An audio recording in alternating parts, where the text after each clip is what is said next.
Hello. When it comes to films and the novels they are based on, I like to think more about the differences than the similarities.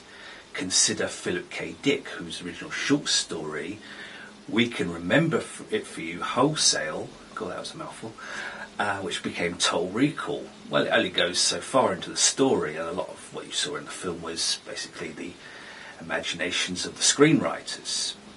Regarding Nerve by Jeanne Ryan, well, first I came to the film in 2016. It was my favourite of that year and remains so. The Shallows was very good as well. But it was just the way in which it showed how easily one can get caught up in the World Wide Web, and especially being dared to do something, and how once you start tumbling down that rabbit hole, well, it becomes very dangerous very quickly. The novel had been on my wish list for quite a while. I've been meaning to read it sooner, but I finally did, finishing a couple of days ago, and it's very good. I think I like the film a little more. Now, with regard differences between the book and the film, it brings to mind when I read Winston Groom's Forrest Gump and how different that was from the finished film. In the book, Gump takes part in chess, wrestling, and he becomes an astronaut, none of which is in the film. But the basic essence of the story and the character was retained. And it's kind of a similar thing with Nerve.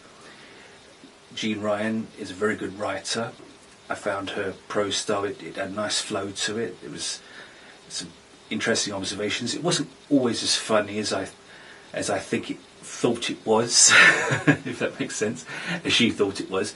But, you know, it's certainly a good companion to the film. Like I say, I'd give the book 4 out of 5 stars. I enjoyed it. I mean, it's certainly different from the movie in how it plays out. But, you know, the key characters, Sydney, V, Ian and Ty, are very much, you know, central to the plot. And it's interesting almost to see just how different it was from the movie and just where it all sprang from. And I found the film wonderfully creative and imaginative, and you will find some of that in this book, actually. I was pleasantly surprised, and I'm not very easy to impress when it comes to books. I find the majority of what's published out there to be, well, box standard, just catering to niches in the market. We get far too much of the same thing all the time. So it's nice when something that is kind of thinking outside the box comes along. And Nerve was certainly like along those lines, both as a novel and film. Check it out, it's well worth the read. For more film and soundtrack reviews, please visit Betty Jo Tucker's website, Real Talk Movie Reviews. On Facebook you can find my pages, Hip-Notic Movie Reviews and Hip-Notic Soundtrack Reviews. I'm Richard Jack Smith, thank you for watching, and I'll see you next time.